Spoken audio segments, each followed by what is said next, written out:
as we talk about week 6 of this NFL season, we now turn the curtain from Act 1 to Act 2.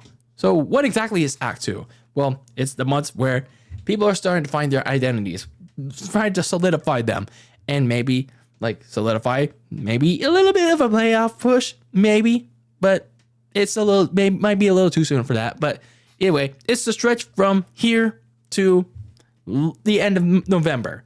And then Act 3 comes that late November, end of December, end of the year, playoff push, pal. So, yeah, here we are. Act 2 of the 2023 NFL season. Things might get a little interesting, but then not as interesting as the final act of the regular season, which is Act 3, the playoff push up until the end of the regular season. So, yeah, let's talk about week 6 of the 2023 NFL season and what is to come, which already kicked off on Thursday Night Football with the Kansas City Chiefs taking on the Denver Broncos, which I feel bad for Al Michaels at this point. I feel like every game he's been handed shit. Like for the games and a quarter that he's had to do Thursday Night Football on Amazon Prime, for that $15 a month Jeff Bezos money, he's been handed shit. And this was no different because, well, the Denver defense, they did all it could. It did all it could to try and will a win. But once again, its offense killed any momentum it had, just like it did over a year ago against the Indianapolis Colts. But this time around against the Kansas City Chiefs, it killed the momentum. And that was despite a Chiefs offense struggling against this Denver defense.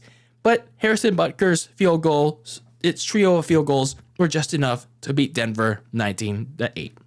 Now, before we actually get into the Sunday slate of games, there are still some teams on bye. There are another set of teams on bye this week, and those teams that went bye-bye for a week were the Green Bay Packers and the Pittsburgh Steelers. So they'll be back after this week and go on that long, enduring stretch that they'll never get another vacay. So anyway, back to talking about the Sunday slate of games that is to come, starting with the early morning portion, and starts off with a trip down to London, mates, as the Baltimore Ravens at 3-2 take on the Tennessee Titans at 2-3 in the final London game of the 2023 season in Tottenham Stadium. For the Ravens, they lost a pretty winnable game to the Pittsburgh Steelers 17-10, and now they have to play catch up to them in a pretty now wide open and an AFC North because, well, they turned over the ball. They had pretty catchable balls by the receivers, either whether it was Zay Flowers, Rashad Bateman, Nelson Aguilar. They dropped a lot of catchable passes. So that's becoming a little bit of concern for this Ravens offense that's still trying to overcome those growing pains. But yeah, it's got to happen a little bit sooner now, pal. Meanwhile, for the Titans, they lost to the Colts 23-16, and they just got run over by Zach Moss on past Sunday. So that running defense, it's becoming a little bit of a weakness that the Ravens are certainly going to expose with J.K. Dobbins, Justin Hill, and even Lamar Jackson himself. So I'm going to go with the Ravens here because of their talent, in spite of its flaws that were shown a little on Sunday against the Steelers. I think the Ravens will bounce back in this game. The Washington Commanders at 2-3 take on the Atlanta Falcons at 3-2. The Commanders really got their butts whooped by, yes, of all teams, the Bears. Yes, Bears football, ladies and gentlemen, as their defense really gave up way too many big plays, and even small plays that turned to big plays. And that loss to Washington. And not even just against Washington, against Philadelphia too. So that defense is really becoming a big weakness for that Commanders team. Meanwhile, for the Falcons, Desmond Ridder bounced back pretty nicely against the Houston Texans. I mean, granted, it's Houston, but I mean, it's something for a team that's, trying to make its way up. So I think the Falcons will win here against Washington. They have a little slight edge over them in terms of some crucial areas, but I think the Falcons will make a slight close win over Washington. The Minnesota Vikings take on the Chicago Bears, both teams at 1-4. For the Vikings, they really have to get something going, especially in the wake of their top receiver, Justin Jefferson, going on injury reserve for at least 4 games with a hamstring injury. So, yeah, Jordan Addison, their rookie receiver, is going to be the next man up. Can he be the guy that can be Kirk Cousins' top man for at least 4 weeks. Because if he's not, then the Vikings offense is more fucked than it already was. So, yeah. Meanwhile, for the Bears, they're hoping that they can carry over the first win of the season from Washington over back home as they face the Vikings. So, I mean, it's something. Justin Fields and DJ Moore were rolling in that game. So now it's a matter of carrying that back home against a pretty vulnerable Minnesota team. So, call me crazy here, but I'm actually going to roll with Bears football in week number 6. The Seattle Seahawks at 3-1 take on the 2-3 Cincinnati Bengals. Now, Seattle was on a bye, but they blew out the Giants on Monday night to close out week 4 last time we saw them. But there were also a couple of injuries in that game, in that trip to the Meadowlands. So hopefully for Seattle, they're looking to get some of those players back, or if not all of them, for this game, for another road trip down to Cincinnati. Meanwhile, for the Bengals, you had that 3-touchdown game by Joe Burrow and Jamar Chase. Now it's going to be on the defense for Cincinnati to do its share, to do its part, and have a big game against a tough opponent in Seattle. So it's going to be interesting to see how that'll play out. And I'm not sure how it'll go, but I'm going to go with the Seahawks there. So from next game, my San Francisco 49ers at 5-0 take on the 2-2 Cleveland Browns. This is kind of a... It could be a trap game, but at the same time, it can also be a blowout as well in favor of the red and gold. But I don't know. We'll talk more about it when we get to my dedicated preview for my 49ers. But for now, the Niners are facing another tough defense against the Cleveland Browns. I mean, sure, you could say on paper, but in actuality, they're playing teams pretty tough. The Ravens, though, were kind of exposed them, though. But nonetheless, they still have a tough defense with Myles Garrett, Zadarius Smith, and their secondary is actually a swarm of flies when you look at them. So they're going there on the road, early start time, so they cannot overlook this Browns defense. But their offense, on the other hand, it's something they don't have to worry about as much, but you can't sleep on them either. So that's because Browns quarterback Deshaun Watson's not going to be playing in this game with the shoulder injury. So instead is going to be third string quarterback PJ Walker. So I'm going to go with the 49ers here because, I'm not sure how much the Browns are going to move that ball, especially considering their main go-to guy, other than Deshaun Watson, Nick Chubb, is out for the season with that very horrible leg injury. The New Orleans Saints at 3-2 take on the Houston Texans. Derek Carr in that offense, they're trying to get it rolling to get even more as Derek Carr continues to heal from the AC sprain. Last week they shut out the Patriots, which was a pretty dominant performance. And yes, I know the Patriots suck, but still good performance by the Saints. Meanwhile, for the Texans, even though they lost to the Falcons in a nail biter, CJ Stroud continues to look impressive as the weeks go on. And even though I'm rolling with the Saints in this game, I still think that CJ Stroud will try to make things interesting. He won't have his team going down without a fight. The Indianapolis Colts take on the Jacksonville Jaguars at 3-2.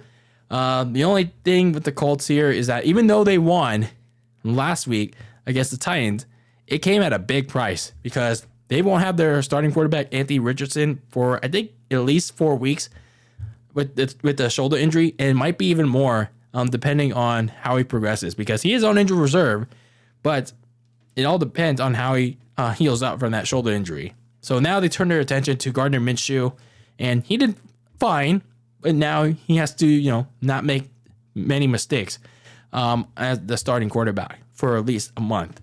Meanwhile, for the Jaguars, they had a 2-0 London trip. Now they look to carry over that momentum back to the United States and be all in, all elite. So I'm going to go with the Jaguars here. The 0-5, the winless Carolina Panthers take on the 4-1 Miami Dolphins. And, well, say your prayers already. The Miami Dolphins are going to win this game because the Carolina Panthers, their offense is really bad right now, especially in the running game. They're really struggling to generate any positive yardage, like take care of the football, pretty much everything.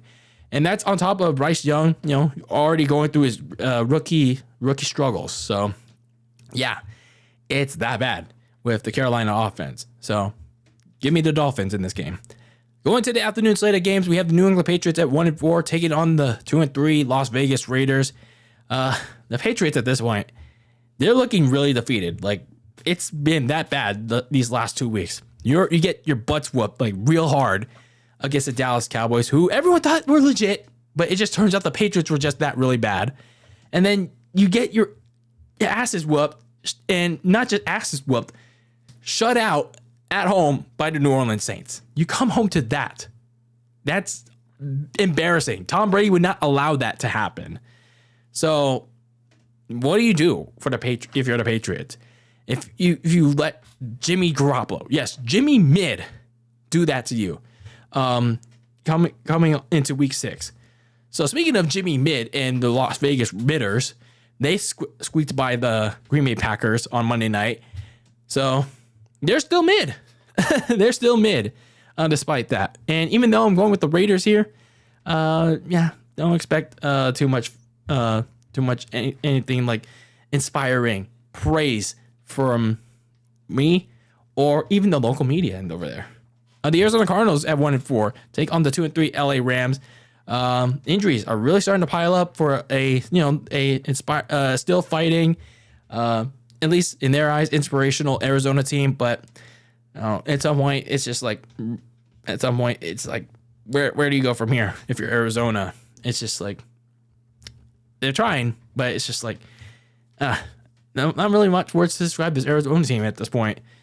The Cooper Kupp and Puka Nacua, that duo though, at least last week, that duo was really, it's starting to pick up a little bit. But the Rams, they really got to strike when the iron's hot on their opportunities. They're like, in that game against the Philadelphia Eagles, I feel like they were just sitting on it too much. They're just sitting on their opportunities too much. They really couldn't do anything against that Philadelphia secondary because the defensive line was just really attacking Matthew Stafford. So some of those opportunities, they got to strike when the iron's hot on it. And they'll probably do it here against the against the Arizona Cardinals. The 5-0 Philadelphia Eagles take on the 2-3 New York Jets. For the Eagles, even though at times they're a bit sluggish on both ends, they're still finding different ways to win, despite all these close games that they've been playing. Meanwhile, for the Jets, they're seemingly taking a run-first approach to try and have hope for their season because, Zach Wilson sucks. But, yeah, can you keep up with the Philadelphia Eagles in this kind of game? I don't know. I doubt it. So I'm going with the Eagles. The 4-1 Detroit Lions take on the 3-1 Tampa Bay Bucks. The Bucks were on the bye in week 5, but they had a runaway win over the Saints last time they were in action in week 4. So the Bucks, though, they face another challenging offense coming out of the bye week in Detroit.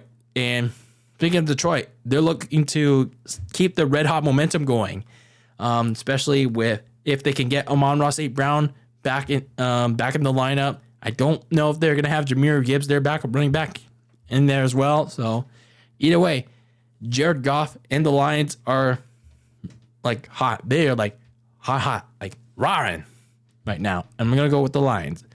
Then we have the Sunday night football game that nobody asked for at this point of the season, and that is the 1-4 New York Giants taking on the Buffalo Bills at 3-2. And why do we still have the Giants in this primetime slot?